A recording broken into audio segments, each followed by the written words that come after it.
የበጎ ፈቃድ አገልግሎት ጠንካራ ሀገረ መንግስትን ለመገንባት ወሳኝ መሆኑን የሴቶችና ማህበራዊ ጉዳይ ሚኒስትሯ ዶክተር ኤርጎጌ ተስፋዬ ተናግረዋል።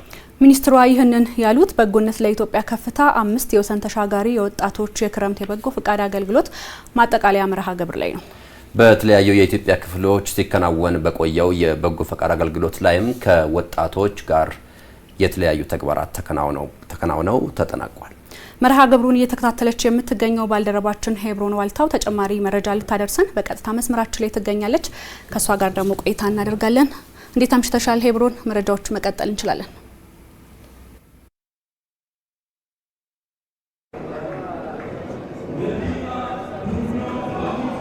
አመሰግናለሁ ቤተልሔምና ሶዶ። በጎነት ለኢትዮጵያ ከፍታ 5 በሚል ከመላው የሀገሪቱ ክፍሎች ሲካሄድ የቆየው የወሰን ተሻጋሪ የክረምት የበጎ ፈቃድ አገልግሎት መርሃ ግብር እንግዲህ በዛሬው ዕለት ማጠናቀቂያውን አድርጓል። በተለይ ደግሞ ከመላው የኢትዮጵያ ሀገራችን ክፍሎች የተውጣጡ ወጣቶችን በማቀፍ በመላው የኢትዮጵያ ክፍሎች ሲካሄድ የቆየው ወሰን ተሻጋሪ የክረምት የበጎ ፈቃድ አገልግሎትም ከ75 በመቶ በላይ ወጣትና እምቅ አቅም ላላት ኢትዮጵያ ትርጉሙ ግዙፍ መሆኑን ነው በዛሬው የማጠቃለያ መርሃ ግብር ላይ የተገኙት የሴቶችና ማህበራዊ ጉዳይ ሚኒስትር ዶክተር ኤርጎጌ ተስፋዬ ያነሱት። እንግዲህ እርሳቸው በዚሁ መድረክ ላይ እንዳነሱትም ከሆነ የክረምት የወሰን ተሻጋሪ የበጎ ፈቃድ አገልግሎት ሁሉንም ኢትዮጵያውያን በአንድነት ያሰባሰበ መሆኑን ጠቅሰዋል። በተለይ ደግሞ ማህበራዊና ኢኮኖሚያዊ ችግሮችን ከመፍታት ረገድም አንድ ብሎ ተጀምሮ ዛሬ 5ኛው ዙር ላይ የደረሰው የወሰን ተሻጋሪ የክረምት የበጎ ፈቃድ አገልግሎትም ዘርፈ ብዙ ፋይዳ እንዳለው ነው ያነሱት።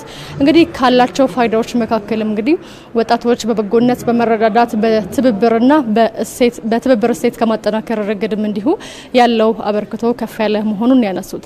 በተለይ እንግዲህ የበጎ ፈቃድ አገልግሎትን መርህ ያደረገችና በበጎ ፈቃድ አገልግሎት እሳቤ የተቀነበበ ትውልድ ያላት ሀገር ለምታደርገው የሀገረ መንግስት ግንባታ የተቃናና ጠንካራ እንደሚሆን ነው የጠቀሱት።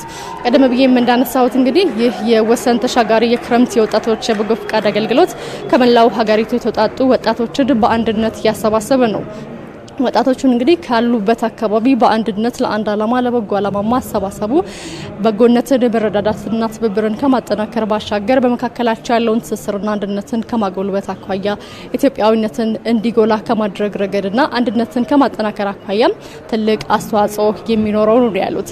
እንግዲህ ይህ የወሰን ተሻጋሪ የወጣቶች የክረምት የበጎ ፈቃድ አገልግሎት በየዓመቱ የተለያዩ ወጣቶችን ነው የሚያሳትፈው። ይህ መርሃ ግብርም እንግዲህ በተለይ የወጣቱን ስብዕና ከመገንባት ረገድና የበጎነት ሀሳብን ከማስረጽ ረገድ አበርክቶ ላቅ ያለ እንደሚሆን ያነሱት። ወጣቶቹ እንግዲህ በ20 ቀን ውስጥ ማለትም ሰኔ 30 ተጀምሮ ዛሬ ማጠናቀቂያውን ባደረገው የበጎ ፈቃድ አገልግሎት የወሰዱት ትምህርት ትልቅ መሆኑን ነው ያነሱት። ይህንን የወሰዱትን ትምህርት ማለትም በ20 ቀን ውስጥ በበጎነት በመረዳዳትና በትብብር የቀሰሙትን እውቀትም ወደ መጡበት አካባቢ ሲመለሱ ለኩዮቻቸው ለወጣቶች አርያ መሆን እንደሚገባቸው ነው ያነሱት። የሴቶችና ማህበራዊ ጉዳይ ሚኒስትርም ይህንን የበጎነት ዓላማን በማንገብ በተለያዩ ሀገሪቱ ክፍሎች ሁሉን በአንድ በማሰባሰብ በጎነትን ቋንቋቸው በጎነትን ዓላማቸው በማድረግ የተጀመረው ይህ በጎነት ለኢትዮጵያ ከፍታን በቀጣይ ቀጠል በኩል ረገድና የወጣቱንም ተሳትፎ ከማጠናከር ረገድ በትኩረት እንደሚሰራ ነው የተነሳው።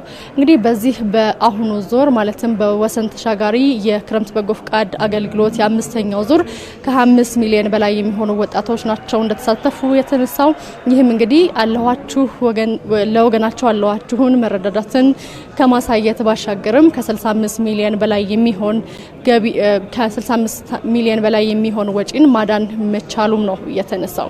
እኛ ያነጋገርናቸው በዚህ በ20 ቀን የወሰን ተሻጋሪ ክረምት በጎ ፈቃድ ተሳታፊ የነበሩ ወጣቶች እንዳነሱልን ከሆነ ይህ መርሃ ግብር ለወገናቸው አለሁ ማለትን ትምህርት ከመቅሰም ባሻገርም በጎነት ወሰን እንደሌለው መረዳዳት፣ ትብብር ድንበር የለሽ መሆኑን ትልቅ ትምህርት እንደቀሰሙበት ነው ያነሱልን። እንግዲህ የበጎነት ለኢትዮጵያ ከፍታ 5 በሚል ሰኔ 30 የተጀመረው የወሰን ተሻጋሪ የወጣቶች የክረምት በጎ ፈቃድ አገልግሎት ዛሬ ማጠናቀቂያውን አድርጓል። ቤተልሔምና ሶዶ ወደ እናንተ ልመለስ። በእኔ በኩል ያስኩት መረጃ ይህንን ይመስላል።